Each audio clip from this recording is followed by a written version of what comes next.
Good evening. I'm Garrett Jackson with the Lawton Town Crier, and this is your Sunday Evening Crier for Sunday, January 25th, 2026. Here's what I'm tracking tonight. Hazardous winter weather and the latest forecast, school and city closures, highlights from our recent on-the-record interviews, and what to watch for Tuesday night's City Council meeting. We will close with a special in memoriam tribute to Lawton Police Chief James Smith, who passed away this past week.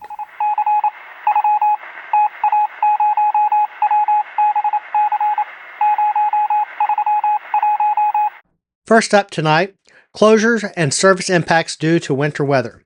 Lawton Public Schools has transitioned to virtual learning for Monday, January 26th. Students and families should check Google Classroom and official LPS channels for assignments and updates. Other area schools have also closed. Please reach out to your local school district to find out if you are impacted by the weather. The city of Lawton will be closed Monday, January 26th due to winter weather conditions as well. Trash service in Area 1 routes moved to Tuesday, January 27th. Area 2 routes moved to Wednesday, January 28th. Thursday and Friday routes remain as scheduled. Weather conditions are expected to remain hazardous, with snow and ice impacting travel and road conditions. For the full local forecast and timing, follow the Texoma Weather Lab Facebook page with Chief Meteorologist Austin Bowling.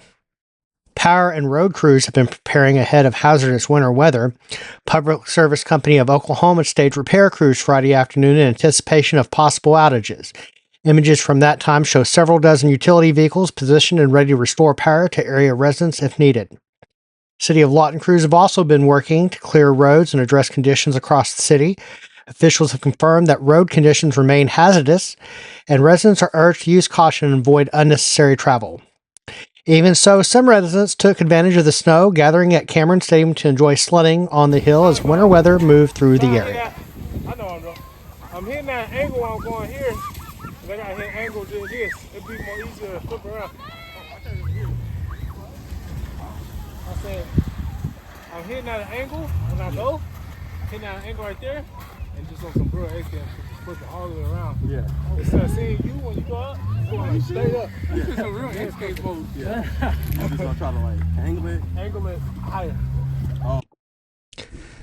Turning now to City Hall. The Lawton City Council meets Tuesday night, January 27th, with a full agenda that includes routine business, budget items, and several executive session matters. Among the items scheduled for discussion are consent agenda actions, executive session related to real property and legal matters, and personnel evaluations involving senior city leadership. Two items in particular, item 25 and 32, warrant closer attention based on the scope and placement on the agenda. We will walk through each of those items separately, explain where they fall on the agenda, and outline what, if any, action the council may take in open session. Next, we need to slow down briefly and talk about process. Item 25 appears on the consent agenda, which is traditionally reserved for routine, non-controversial items that do not require discussion and are approved in a single vote unless pulled by a council member. Item 25 asks Council to ratify the Mayor's acceptance of a $13,612 grant from the Oklahoma Attorney General's Office for the purchase of facial recognition software for the Lawton Police Department. While the dollar amount is relatively small and no local funds are required, the policy implications are not routine. Facial recognition technology raises well-documented questions nationwide around privacy, data retention, accuracy, oversight, and public trust. Those questions are especially relevant given recent public discussions in Lawton around surveillance technology and transparency, namely the flock cameras. Placing this item on the consent agenda does not make it improper, but it does mean that the issue may move forward without public discussion unless a council member requests it be pulled. This is not an allegation, and it is not a conclusion. It is simply a reminder that how items are presented matter, particularly when technology intersects with several liberties.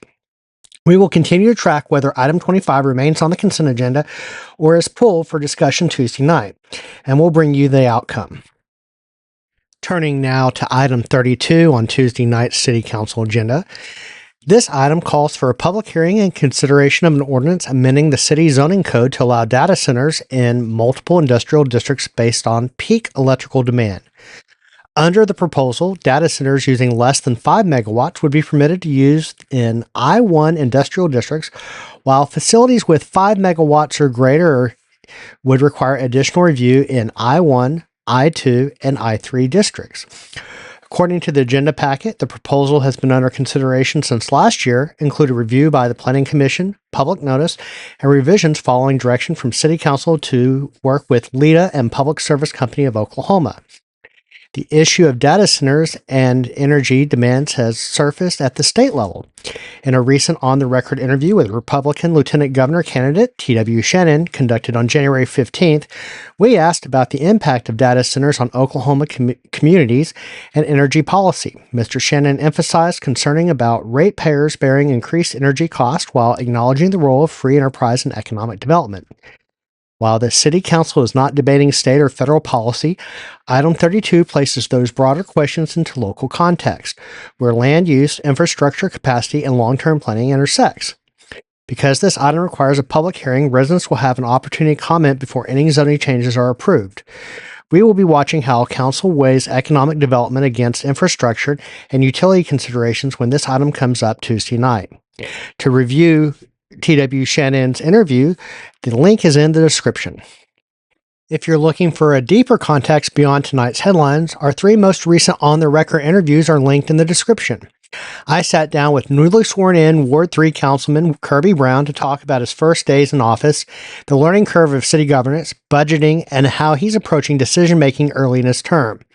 We also spoke with Ward 5 Councilman Alan Hampton about public safety and quality of life concerns, homelessness, and the ongoing debate around flock cameras and privacy, and what Lawton can take away from Westwind experience.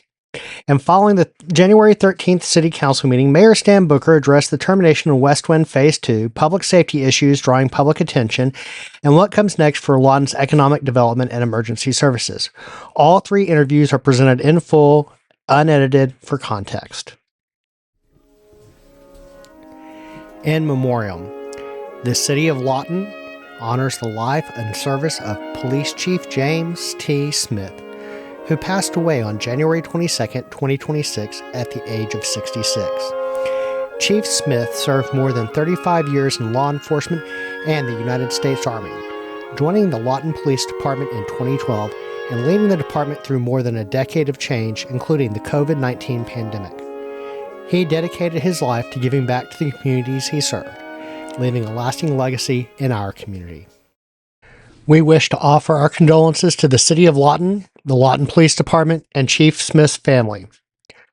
I'm Garrett Jackson. Thank you for watching, and I will see you at City Hall.